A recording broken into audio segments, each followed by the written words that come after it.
이 요즘 즐거움으로 가득해요. 큰아들도 대학교 생활 잘하고 있고 몇 달 전 차린 멸치국수 가게도 잘 운영 중이거든요.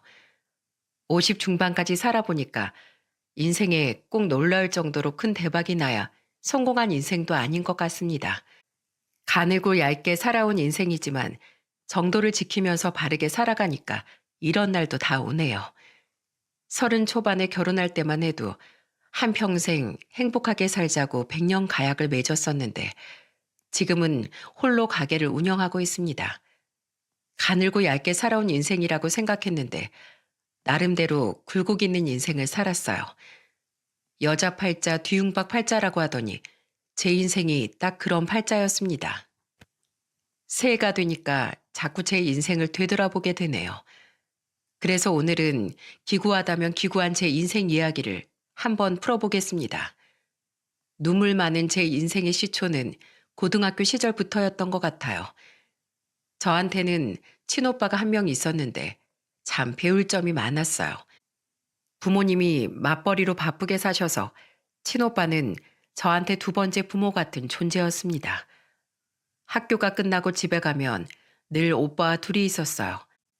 초등학생 때도 오빠는 저보다 4살 많다는 이유로 저를 어른스럽게 챙겼었죠.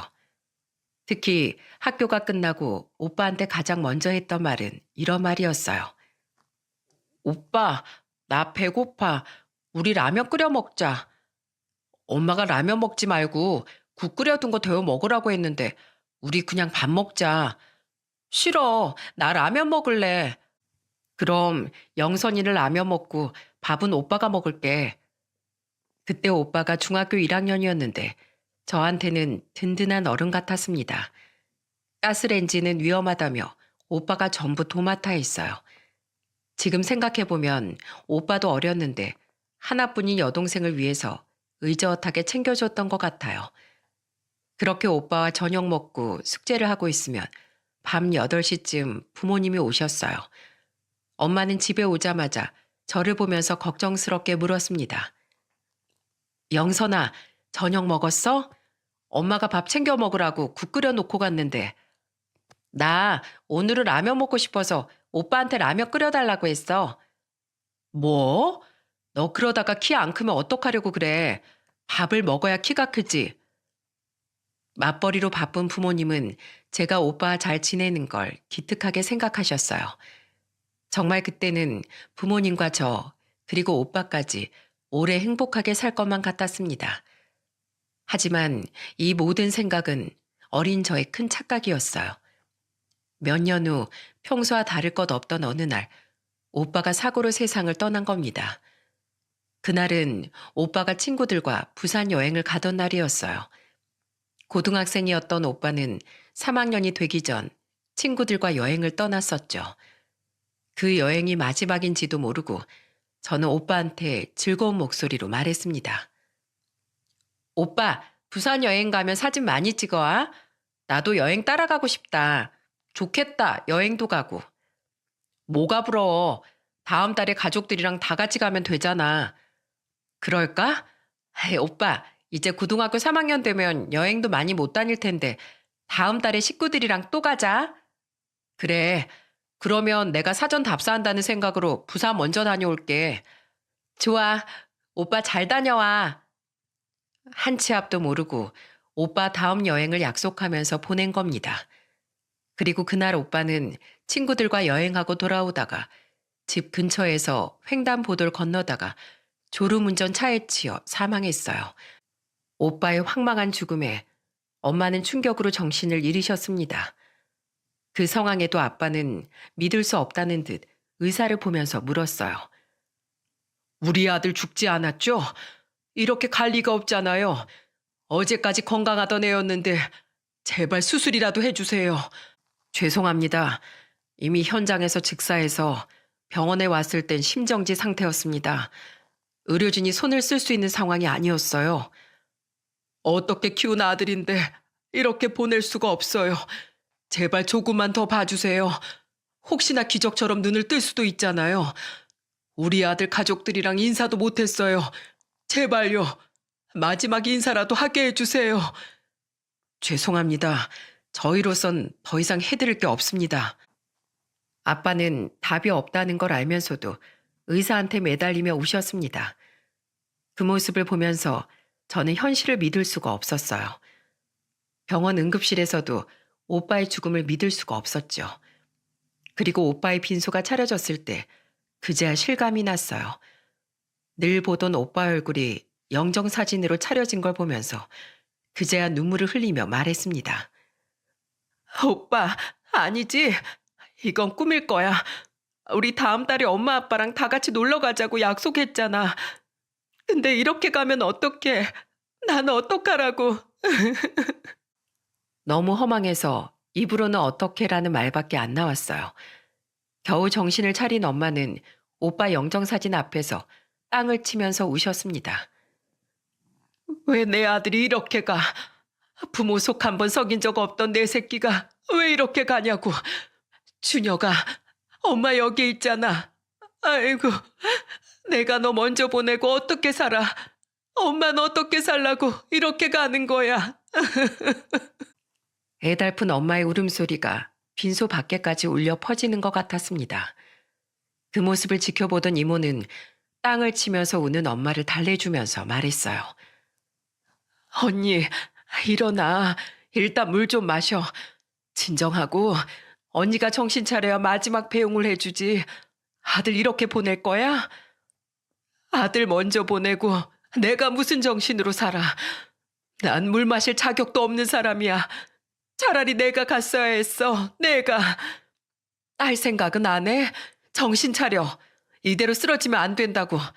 정신 차려서 마지막이라도 잘 보내줘야지. 그래야 한이 안 남지. 이모는 목 놓아서 우는 엄마를 달래주며 소리쳤습니다. 하지만 아들 잃은 엄마의 슬픔은 가눌 겨를이 없었어요. 제대로 먹지도 마시지도 못하던 엄마를 모두가 위태롭게 봤습니다. 아빠는 슬픔에 지친 엄마를 안아주며 달랬어요. 엄마는 오빠를 지켜주지 못했다면서 자책감에 힘들어하셨죠. 그런 부모님을 지켜보던 저도 힘들기는 마찬가지였어요. 든자리는 몰라도 난자리는 안다고 하지 않습니까? 네 식구에서 세 식구가 되니까 오빠의 빈자리가 크게만 느껴졌어요. 이런 상황에 오빠가 있었다면 오빠가 듬직하게 부모님을 위로해 드렸을 것 같다는 생각까지 들었습니다. 그래서 저는 마지막 순간에 오빠를 보내준 뒤 한 가지 다짐을 했어요. 오빠 목까지 제가 잘 살아내겠다는 다짐이었죠. 그래서 장례가 다 끝난 후부턴 학생의 본분에 맞게 공부만 했어요. 저 혼자서 두 사람 몫을 살아낸다고 생각했습니다. 그래서 대학교부터 회사 입사까지 부모님께 걱정 한번 안 끼치려고 했어요. 그리고 회사 입사 후 첫 월급을 받았을 땐 부모님께 근사한 식사까지 대접해드리면서 용돈도 조금 드렸습니다. 아빠는 그런 저를 보며 기쁜 목소리로 말씀하셨어요. 아이고, 우리 딸이 벌써 월급도 받고 대단하네. 회사 생활은 힘들지 않어? 네, 할만해요. 처음이라 어렵긴 한데 하다 보면 적응될 것 같아요. 그래, 사회생활이 내 마음 같지 않더라도 견디고 하다 보면 다 끝이 보일 거다. 아빠가 우리 영선이 응원할게. 아빠랑 흐뭇한 미소로 대화를 하는데 갑자기 엄마가 눈물을 흘리며 말씀하셨어요.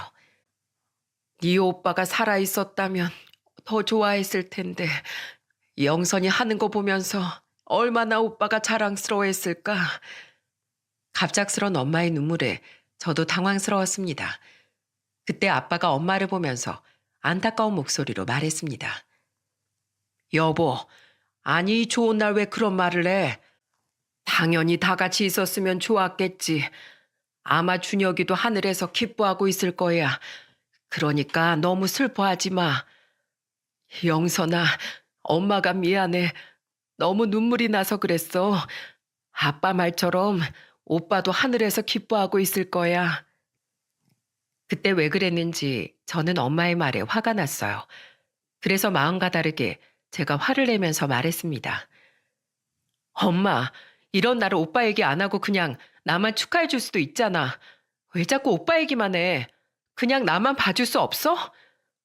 너희들이 워낙 우애 좋게 잘 커서 자꾸 생각나는 걸 어떡하니. 엄마 앞으로는 조심할게. 미안하다. 첫 월급 받고 기분 좋았던 날, 결국 엄마의 말에 화를 내고 말았어요. 그동안 엄마가 오빠 이야기를 하면서 우는 날이 종종 있었어요. 하지만 그날만큼은 온전히 축하받길 원했는데 어김없이 또 오빠 이야기를 꺼내는 엄마를 보면서 저도 좀 좌절했던 것 같아요. 결국 흐지부지 끝나버린 그날 식사는 어색하게 정리됐어요. 그런데 그날 저녁 집으로 돌아온 아버지가 저를 위로하며 말했습니다. 영선아, 많이 속상했니? 오늘은 저도 속상했어요. 저도 오빠가 그립고 안타깝지만 오늘은 제가 온전히 축하받고 싶었어요. 그래, 네 마음 다 알아. 아빠였어도 너처럼 속상하다고 했을 거야. 아마 너랑 내가 마음이 더 넓어서 그런 걸 거다. 그러니까 우리가 엄마를 이해해 주자. 우리 마음이 넓어서 오빠 가슴에 잘 묻고 살잖아. 안 그래? 아빠도 오빠 보고 싶으시죠? 그렇지. 그래도 네 엄마처럼 한 달에 2번씩 울진 않아. 그러니까 속상한 건 이 아빠한테 털어놓고 엄마는 좀 보듬어 주자. 나도 나중에 아빠처럼 다정한 사람 만나면 좋겠다. 긴 말 안 해도 마음 알아주는 남자가 또 어딨겠어. 아빠와 이야기하다 보니까 제 마음이 풀리더라고요. 그때는 저도 자식이니까 엄마 마음을 100% 이해하지 못했던 것 같아요. 하지만 지금 제 입장에서 엄마를 떠올려 보면 죄송스럽기도 합니다. 그런데 그때 엄마는 다음 날 오히려 저를 다독이면서 말씀하셨어요. 영선아, 어젠 엄마가 미안했어. 생각이 짧았어. 네 오빠 생일이 다가오니까 자꾸 생각이 나서 그랬어. 벌써 날짜가 그렇게 됐나? 난 이제 오빠 생일도 깜빡하네. 오빠가 하늘에서 서운해하겠다. 넌 네 인생 살아야지. 엄마가 너한테 부담 안 줘서 미안하구나. 아니야. 오빠 그리워서 오빠 이야기하는데 엄마가 뭐가 미안해. 우리 오빠 얘기 자연스럽게 편하게 얘기하자. 그래야 오빠도 좋아할 거야. 영선이가 엄마 이해해줘서 고마워. 엄마는 네 덕분에 산다. 그 상황에도 엄마는 저를 다독여 주시는 걸 보고 참 엄마도 대단하게 여겨졌어요. 그래서 저는 몇 년이 걸리더라도 엄마가 아픔을 딛고 일어날 수 있게 힘이 되어드리기로 다짐했습니다. 그 후로 오빠 생일이 다가오면 저는 엄마를 모시고 여행을 다녔어요. 제 이런 노력을 엄마도 알아채셨는지 한 번은 제 손을 꼭 잡으며 말씀하셨습니다. 난 우리 딸이 참 기특하고 아주 열아들 안 부러워. 고마워. 세상에 어떤 딸이 이렇게까지 할 수 있겠어? 우리 엄마가 이렇게 좋아하는 줄 알았으면 내가 진작에 오는 건데. 엄마와 딸은 나이가 들수록 친구 같다는 말이 있지 않습니까? 제가 딱 30 초반 시집가기 전까지 엄마 친구처럼 지냈어요. 그러던 중 직장 동료 소개로 남편을 소개받게 된 겁니다. 남편은 관광버스를 운영하는 아들이었습니다.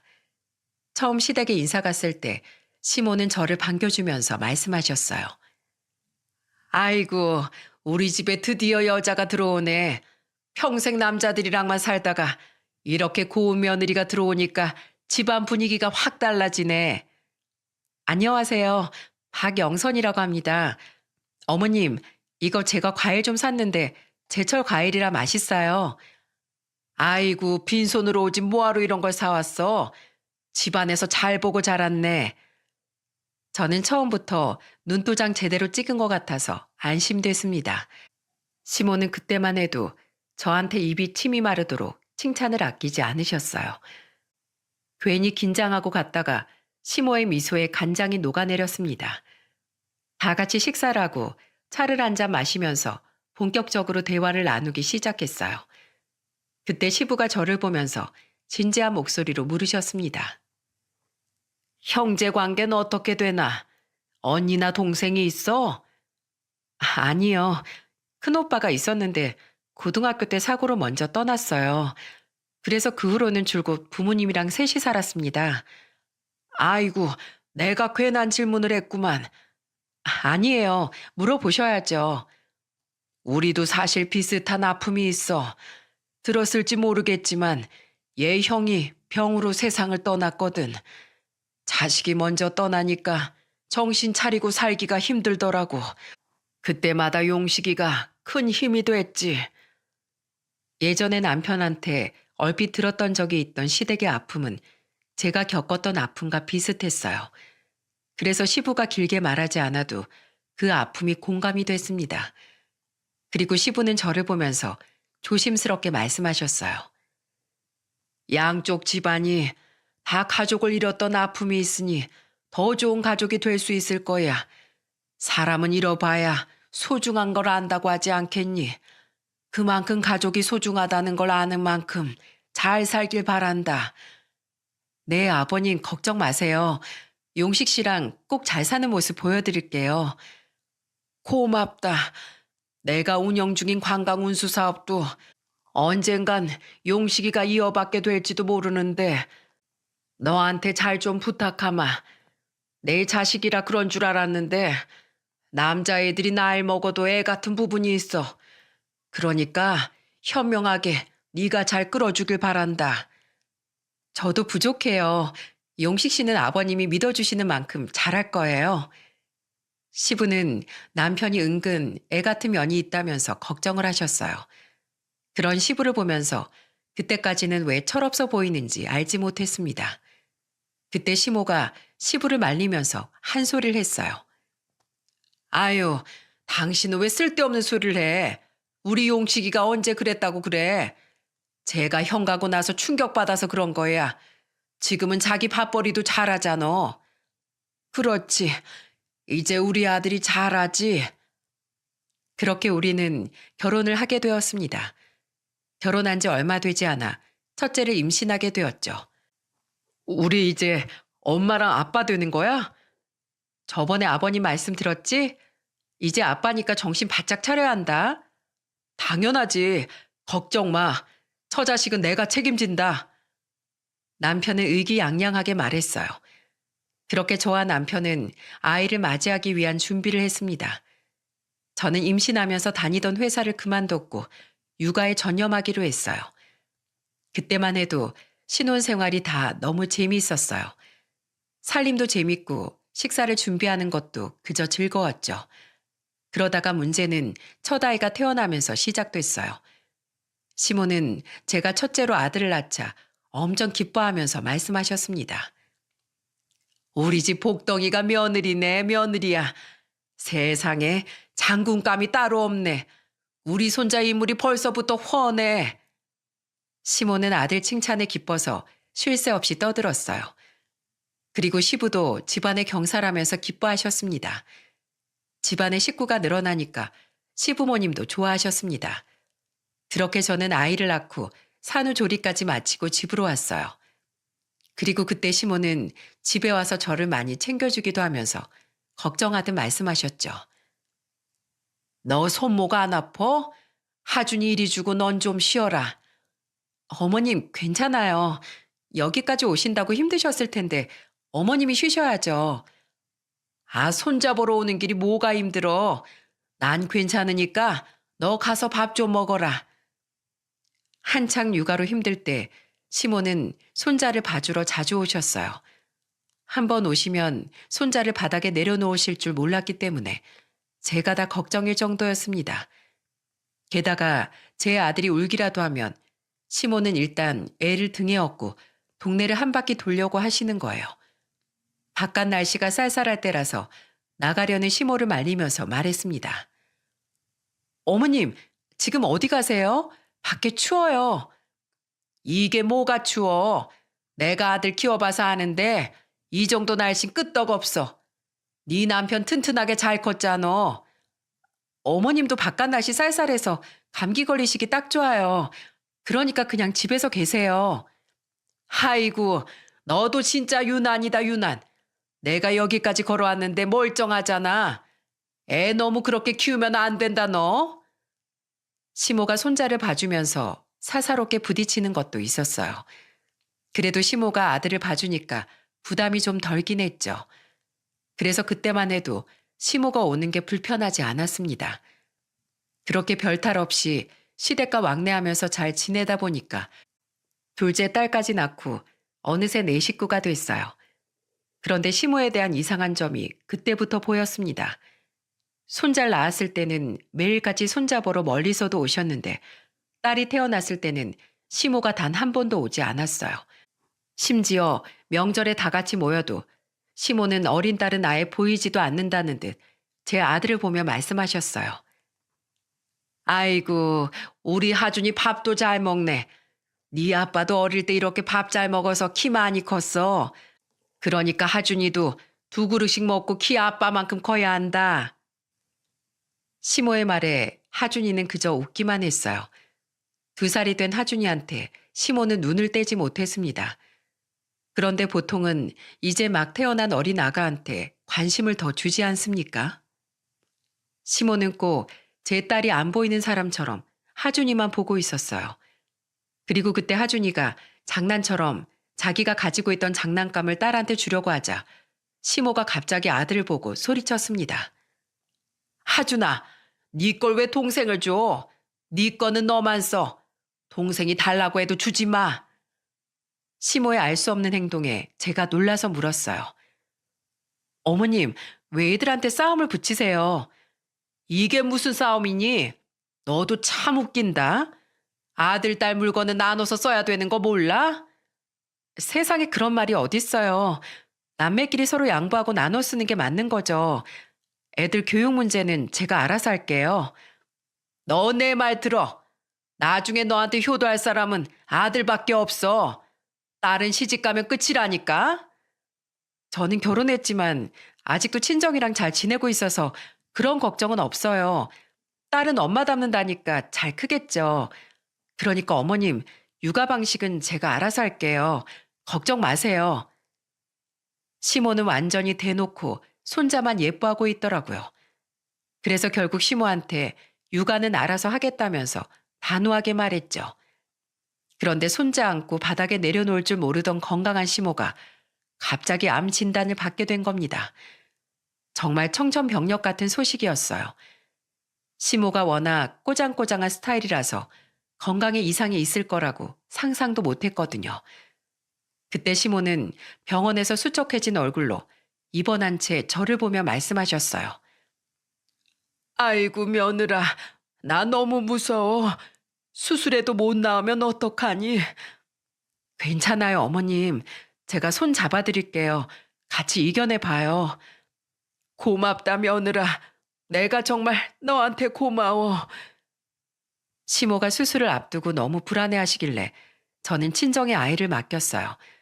그리고 남편을 보며 걱정스러운 목소리로 말했습니다. 내일 어머님 수술이라서 내가 가봐야 할 것 같아. 많이 무서우신가 봐. 정말? 당신 힘들겠네.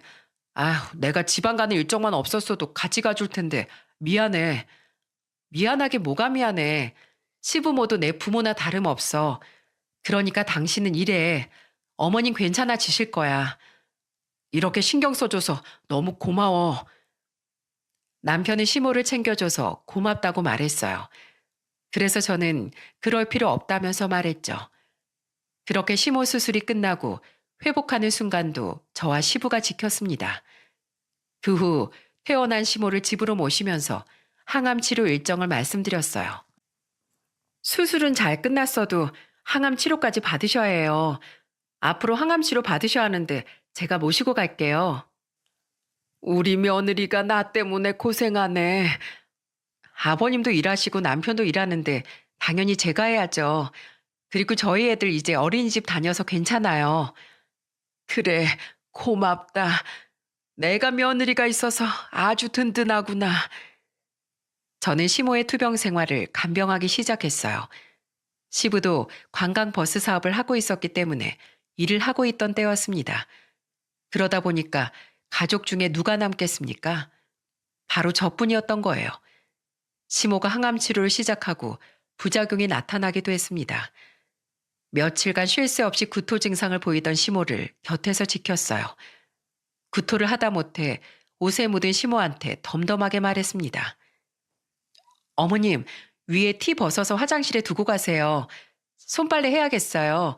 제가 세수해 드릴 테니까 어서요. 이렇게 살아서 뭐하니? 이게 사람 사는 거야? 난 이대로는 못 살아. 어머님이 그런 말씀하시면 어떡해요.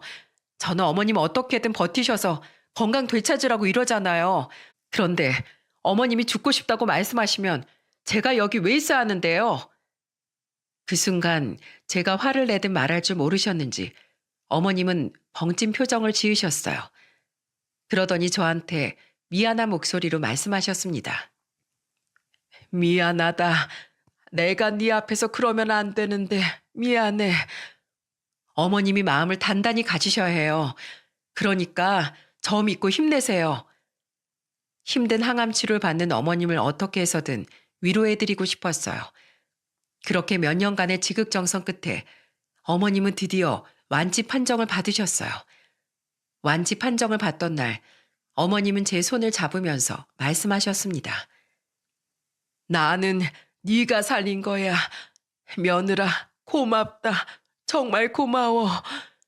어머님, 그동안 고생 많으셨어요. 이제 운동도 하시고 식단 관리도 하면서 그렇게 지내요. 그래, 내가 정말 이 은혜 잊지 않으마. 저는 어머님 병간호가 이게 끝인 줄 알았어요. 하지만 여러분, 산 넘어 산이라는 말 들어보셨습니까? 어머님 암이라는 큰 산을 넘고 나니까 제가 넘어야 할 또 다른 산이 나오더군요. 바로 아버님이셨어요.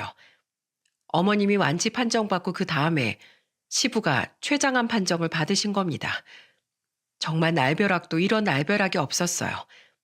여러분, 췌장암은 소리 없는 암이라는 말 들어보셨죠? 그만큼 암에 걸려도 환자가 거의 눈치챌 수 없는 암이에요. 증상이 발현됐을 땐 이미 많이 진행된 상태였습니다. 그때 시부는 가망이 없다는 의사 말에 가장 먼저 한 일은 사업을 남편한테 물려주는 일이었어요.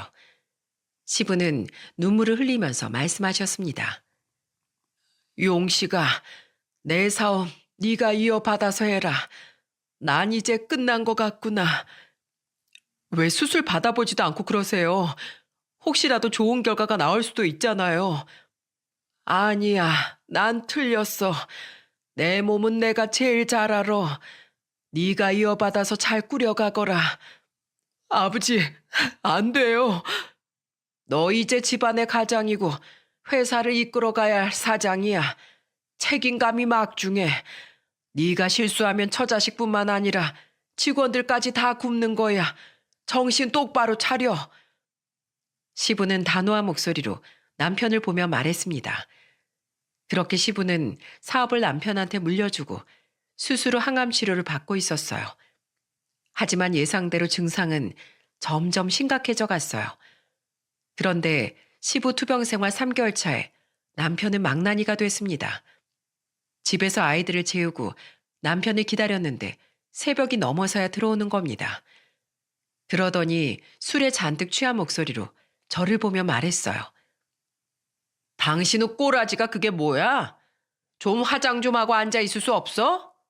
늦게 들어온 주제에 무슨 말이 그렇게 많아? 그리고 뭐 화장? 그리고 당신은 지금 좋은 몰골로 들어온 줄 알아? 거울로 당신 몰골이나 봐. 하루 종일 일하다 온 서방님한테 그게 무슨 말버릇이야? 남의 집 아내들은 남편 발도 직접 닦아준다더라. 누가? 대체 누가 그러는데? 눈앞에 한번 데려와봐. 난 하루 종일 논 줄 알아? 나 오늘도 아버님 모시고 병원 다녀왔어. 그게 당연한 거 아니야? 나 사업가야. 예전에 그 운전하는 그런 사람이 아니라고. 입으로 사장이라고 하면 다야? 그렇게 사장 대접 받고 싶으면 자리에 맞게 좀 행동해. 당신 지금 꼬라지 보면 그냥 술주정뱅이야. 저는 남편의 말에 고래고래 소리를 질렀어요. 남편은 시부가 물려준 사업체를 받고 나서부터 기고만장하게 변한 겁니다. 그런데 더 큰 문제는 시모가 이런 남편을 감싸준다는 거였어요. 하루는 애들을 데리고 시부를 보러 갔었죠. 그런데 시부가 저를 보면서 힘겹게 물으셨습니다. 며느라, 용식인 잘하고 있냐? 네? 아, 요새 좀 바쁜 것 같아요. 그놈 자식이 술만 마시고 놀기만 좋아하면 안 될 텐데 걱정이다. 요새 술을 많이 마시긴 하는데 다 일하다가 마신 거라고 하긴 해요. 아이고, 답답한 놈. 버스 운전할 때 잠깐 끊더니 다시 또 마시고 있네. 남편이 원래도 술을 좋아하는 편이었는데 버스 운전을 하느라 잠시 끊고 있었던 겁니다. 시부는 사장이 모범을 보여야 하는데 괜히 분위기 흐리는 거 아니냐면서 걱정하셨어요. 저는 시부를 위로해주고 애들과 같이 방을 나왔습니다. 그런데 시모가 저를 따라오더니 저한테 화를 내며 말했어요. 왜 쓸데없는 소리를 하니? 네 남편 사회생활 하는 거잖아. 네? 아버님이 조금이라도 기력이 있을 때 아셔야죠. 그래야 남편한테 조언을 해주실 거 아니에요. 그 회사 이제 내 아들 거야. 근데 저 양반이 무슨 조언을 해? 앞으로 뭐 물어봐도 입도 뻥끗하지 말어. 시모의 말에 정말 기가 막혔습니다. 그런데 시모의 이런 남편 감싸기는 이뿐만이 아니었어요. 하지만 이건 시모가 남편 상태를 몰라서 하는 소리였죠. 그쯤에 남편 카드값이 얼마씩 나왔는 줄 아십니까? 혼자서 쓰는 카드값이 무려 300만 원씩 나왔어요. 그래서 저는 깜짝 놀라서 남편한테 종이를 들이밀며 소리쳤습니다. 이게 뭐야? 뭐라고 돌아다녔길래 카드값이 이렇게 많이 나와? 당신 미쳤어? 내가 왜 그 정도도 못 써? 나 이제 사장이야. 내가 내 돈 쓰는데도 난리야. 네 돈? 회사 가서 일을 하긴 하는 거야? 어제 당신 회사 경리한테 전화 왔었어. 사장님이랑 연락이 안 된다고. 대체 뭐하고 돌아다니는 거냐고. 내가 그걸 왜 말해? 다 영업 비밀이니까 알려고 하지 마.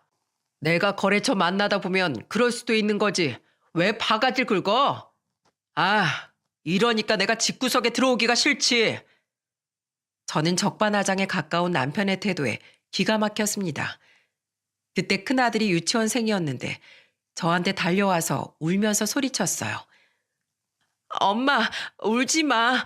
아빠랑 싸우지 마. 왜 그래? 아니야, 하준아. 괜찮아. 엄마 아빠 싸우는 거 아니야. 놀란 아들을 안아주면서 달래주고 있었습니다. 사업을 시작했으면 사람이 사장에 맞게 변해야 하는 거 아닙니까?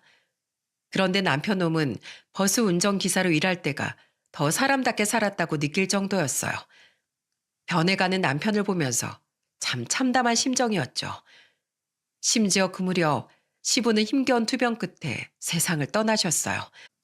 어느 정도 예상한 일이지만 가족이 떠나는 일은 감당하기 힘든 슬픔이었습니다. 시모도 많은 눈물을 흘렸고 온 가족이 다 눈물로 시부를 보내드렸어요. 항상 따뜻했던 시부가 떠나자 차가운 현실이 절 기다리더군요. 남편은 시부가 떠나자 완전히 자기 세상인 것처럼 살았어요. 한 번은 집에 고소장이 와서 보니까 남편한테 욕설과 폭언을 들은 직원이 남편을 고소한 겁니다. 그날은 시모를 집으로 초대해 같이 저녁을 먹고 있었어요. 고소장을 보고 화가 난 저는 남편을 보고 소리쳤습니다. 당신 대체 뭐 하는 거야? 당신이 깡패야? 왜 일하러 가서 욕을 해? 욕도 다 애정이야. 잘해보자고 하는 말인데 그걸 가지고 고소를 해? 그냥 돈 좀 먹고 떨어지게 하면 되니까 신경 꺼. 신경 끄게 생겼어? 애들 생각은 안 해? 제발 애들 앞에서 떳떳할 수 있게 좀 살자 좀. 너무 답답한 나머지 남편한테 화를 냈고 시모는 그런 저를 보며 소리쳤습니다. 아, 바깥일하면서 힘든 남편 바가지 긁고 싶어? 너 왜 난리야? 너한테 욕한 것도 아니고 회사 직원한테 욕 좀 할 수 있지. 뭐가 문제야? 이게 지금 사업을 이끌어 가는 걸로 보이세요? 이런 식으로 하면 다 소문나서 망해요. 은근히 망하길 바라는 것 같다. 입 조심해. 똑똑한 우리 아들이 어련히 알아서 하게 냅둬라. 어머님, 아닌 건 아니라고 정확하게 말을 해줘야 사람이 바뀌죠. 저러다 쫄딱 망해요. 재수없는 소리 하지 마. 우리 아들은 절대 안 망해. 이제 나한테 남은 건 우리 아들 하나뿐인데 왜 네가 난리야? 우리 아들한테 스트레스 주지 마. 시모는 도무지 말이 안 통했어요. 시부가 돌아가신 후 시모는 유일하게 남은 가족이라면서 남편한테 집착하기 시작했습니다. 정말 매일같이 남편이 아침을 먹고 갔는지 확인 전화를 하실 정도였어요. 오늘 우리 아들 밥 먹고 갔어? 사람은 아침이 중요해. 그 사람 원래 아침 안 먹어요. 그럴 리가 없는데. 네가 아침을 부실하게 차려줘서 그런 거 아니야? 제가요? 어머님이 물어보세요. 그 사람 원래 아침 안 먹어요. 시모는 눈만 뜨면 아들 생각만 하는지 매일같이 별걸 다 확인하려고 했어요. 그런데 문제는 시모가 몸이 너무 약했다는 겁니다. 사계절 감기를 달고 살고 겨울에는 빙판길에 넘어져서 골절상을 입기도 했어요. 잔병 치레가 많았던 시모가 조용해도 걱정일 정도였습니다. 시모가 혼자 살다 보니까 쓰러진 건 아닌가 걱정도 앞서더라고요. 정말 사는 내내 시모 수발에 애를 셋이나 키운 것 같을 정도였습니다. 그러다 한 번은 시모한테 죽이라도 끓여드리고 집에 왔는데 남편이 콧노래 부르면서 출근 준비를 하는 겁니다. 그래서 저는 그런 남편을 보면서 물었어요. 주말에 어디가? 그걸 왜 물어봐? 사업하는 사람한테 평일 주말이 어딨어? 일하러 간다 왜? 당신이야말로 사모님 소리 듣고 싶으면 제발 좀 꾸미고 다녀라. 누가 보면 내가 당신 돈 한 푼 안 주는 줄 알아. 뭐? 나 꿈이라고? 나 지금 어머님 댁에서 죽 드리고 오는 거야. 병수발 드는 것도 꾸미고 가서 드려? 그러는 당신이 좀 해봐. 어쩜 그렇게 당신 엄마가 아파도 눈 하나 꿈쩍을 안 하냐? 당신 아들 맞아? 어머님은 아들 얘기만 나오면 자다가도 벌떡 일어나실 정도인데 왜 당신은 어머님 얼굴도 한번 안 보러 가냐고. 나이 들면 아픈 게 당연하지. 왜 당신이 난리야? 됐어. 일하러 가야 되니까 비켜. 남편은 저를 지나쳐서 그렇게 나가버렸습니다. 정말 애들 때문에 산다는 말이 이런 거구나 싶더라고요. 애들이 학교라도 졸업해야 이혼이라도 해볼 텐데 정말 답답했습니다. 그렇게 부부 사이는 매년 멀어져 갔어요. 상황이 이렇다 보니까 큰아들이 20살이 됐을 때 남편 놈은 급기야 극단적인 말까지 꺼냈어요. 야, 이제 준혁이도 20살 됐고 이혼하자. 난 더 이상 너랑 못 살아. 애들 인생만 인생이야? 그럼 내 인생은? 지금 누가 할 소리 하는 거야? 이혼? 누구 맘대로 이혼이야? 막내 양육비 다 줄 거야. 그리고 아파트도 위자료로 줄 테니까 가져. 너도 잘 생각해봐. 서로 안 좋아하는데 어떻게 살아? 난 이미 네가 여자로 안 보여. 너 진짜 뻔뻔하다. 너만 참고 살았어? 어? 나도 참았어. 너 그딴 식으로 살면 100% 망해. 알겠냐? 이혼해. 애들한테도 너 같은 아빠는 필요 없어. 한 번 사는 인생 나도 내 돈 좀 편하게 써보자. 남편 놈의 이혼 사유는 결국 간섭 없이 돈 쓰고 다른 여자를 만나고 싶어서 이혼을 요구했던 겁니다. 그런데 더 황당한 건 시모였어요. 시모가 저한테 전화해서 화를 내며 소리치셨어요. 그냥 도장 찍어. 우리 아들 한 번 사는 인생 이젠 자유롭게 놔줘. 어머님이 저한테 어떻게 그런 말씀을 하세요? 정말 이럴 줄 몰랐네요. 정말 이 집 구석이랑 다시는 안 엮일 겁니다. 저는 시모의 말에 격분해서 화를 냈습니다. 그래도 시모는 제 편을 들어줄 줄 알았는데 결국 팔은 안으로 굽더군요. 그렇게 너무 허무하게 저는 이혼을 해버렸어요. 다행히 아들과 딸은 아빠 정을 모르고 커서 그런지 오히려 새 식구가 지내는 걸 더 좋아하더라고요. 이혼하고 분해서 잠을 못 잔 적도 있었어요. 하지만 여러분, 이혼하고 4년 뒤에 누구한테 전화가 왔는지 아십니까? 바로 시모였습니다. 너무 뜬금없이 전화가 와서 무슨 일인가 싶어서 전화를 받았어요. 시모는 힘이 없는 목소리로 저한테 애원하며 말했습니다. 잘 지내니? 네가 참 보고 싶구나. 제가요? 그렇게 매몰차게 가놓고 이제 와서 왜요? 제발 한 번만 만나줘. 내가 다 말할게. 정말 죽기 전에 꼭 할 말이 있어. 저는 시모의 전화에 마음이 흔들렸어요. 다 죽어가는 목소리로 죽기 전에 꼭 할 말이 있다고 하시니까 매몰차게 거절할 수가 없었습니다.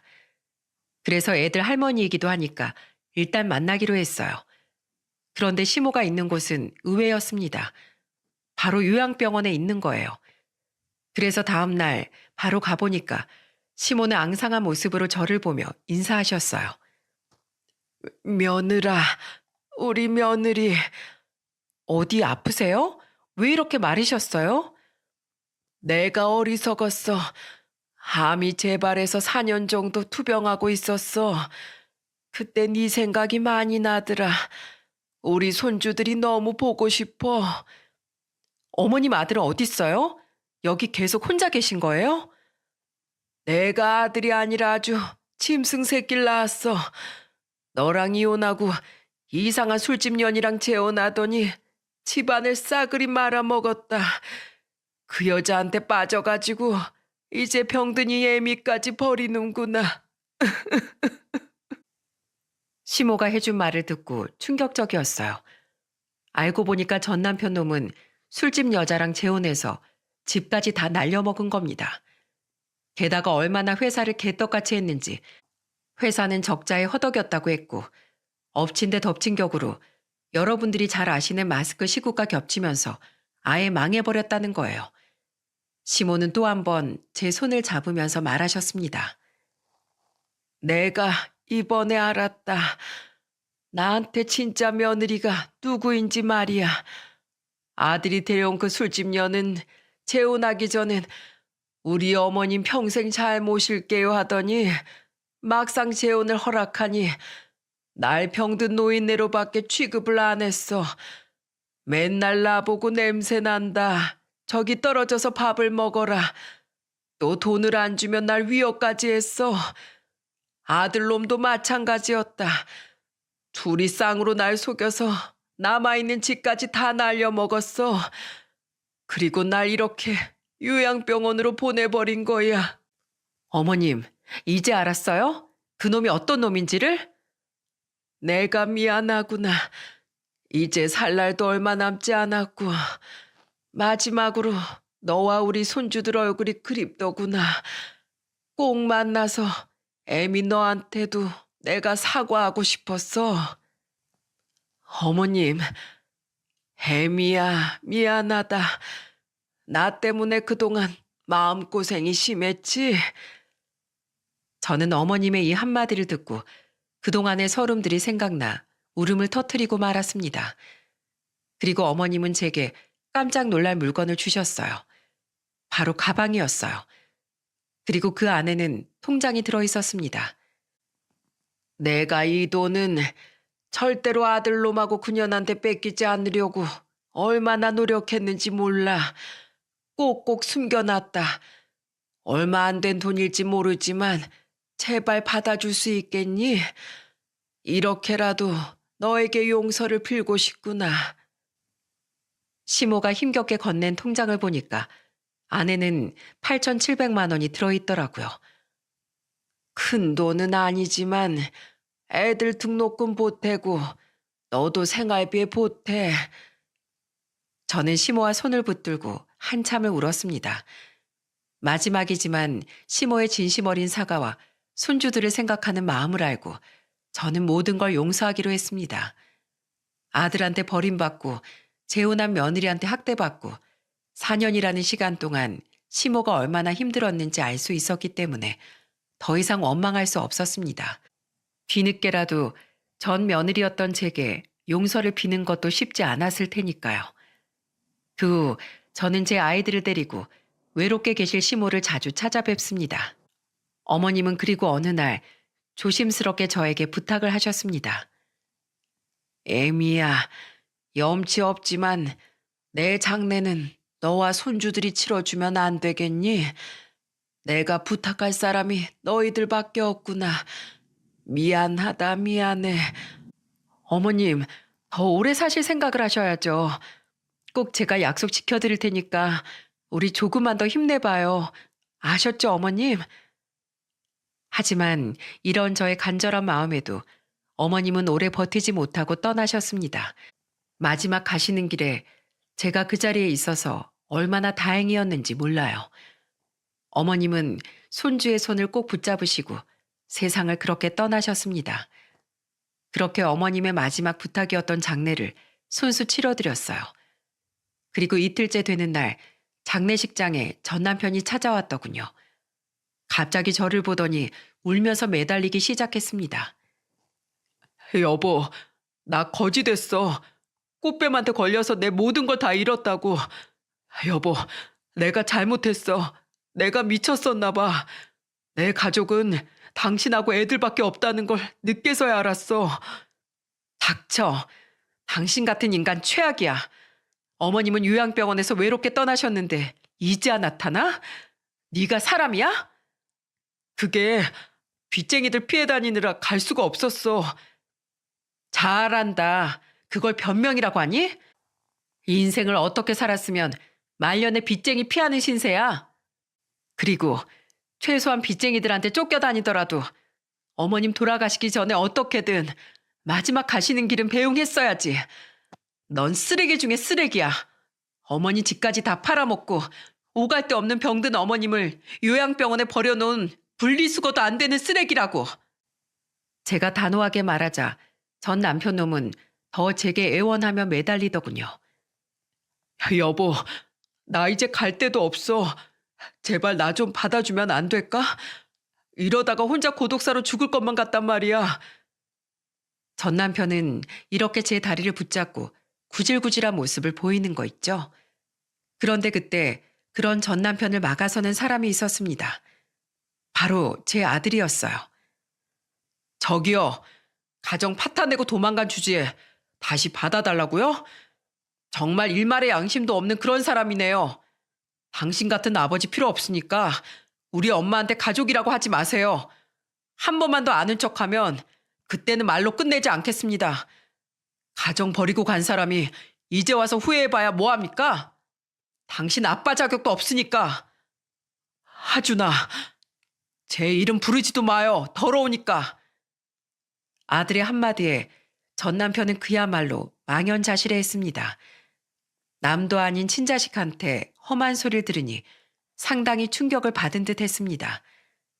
그렇게 쓸쓸히 어머님한테 마지막 인사를 하고 장례식장을 빠져나갈 수밖에 없었죠. 전 남편이 떠난 후 어머님 장례를 끝까지 치러드리고 낙골당에 모셨습니다. 자식한테 버림받고 쓸쓸하게 눈을 감은 시모가 부디 하늘에서는 외롭지 않기를 기도해드렸어요. 전 남편은 지금 50 후반에 빚쟁이한테 쫓기는 신세로 전국 방방곡곡을 숨어서 지내고 있어요. 전 남편의 근황을 듣고 저는 권선징악이 살아있다는 생각이 들었어요. 착한 건 권하고 악은 징벌한다는 뜻인데 결국 최우승자는 착함이라고 생각합니다. 그렇지 않습니까? 욕심이 과할수록 스스로 판 무덤에서 죽어가는 것 같습니다. 여러 사람들을 만나다 보면 다양한 인생이 있다는 생각이 드네요. 하지만 공통점은 결국에 이기는 건 선하고 정도를 지키는 사람이라는 건 불변의 진리였습니다. 여러분들도 새해에는 좀 더 넓은 마음으로 지내시길 바랄게요. 함께 해주셔서 정말 감사합니다.